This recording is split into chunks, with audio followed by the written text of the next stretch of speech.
Proverbs 15:23. A man hath joy by the answer of his mouth, and a word spoken in due season. How good it is. సామెతలు 15:23. సరిగా ప్రత్యుత్తరమిచ్చిన వానికి దానివలన సంతోషము పుట్టును. సమయోచితమైన మాట ఎంత మనోహరము. नीति वचन 15:23.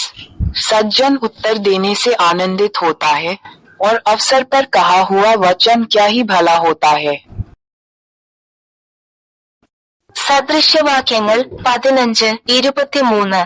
താന് പറയുന്ന ഉത്തരം ഹേതുവായി മനുഷ്യന് സന്തോഷം വരും. തക്ക സമയത്ത് പറയുന്ന വാക്കു എത്ര മനോഹരം. நீதிமொழிகள் 15:23. மனுஷனுக்கு தன் வாய்மொழியினால் மகிழ்ச்சியுண்டாகும். ஏற்ற காலத்தில் சொன்ன வார்த்தை எவ்வளவு நல்லது. ಅಜ್ಞಾನೋಕ್ತಿಗಳು 15:23. ತನ್ನ ಬಾಯಿಯ ಪ್ರತ್ಯುತ್ತರದಿಂದ ಮನುಷ್ಯನಿಗೆ ಆನಂದವಾಗುತ್ತದೆ. ತಕ್ಕ ಕಾಲದಲ್ಲಿ ಆಡಿದ ಮಾತು ಎಷ್ಟೋ ಒಳ್ಳೆಯದು.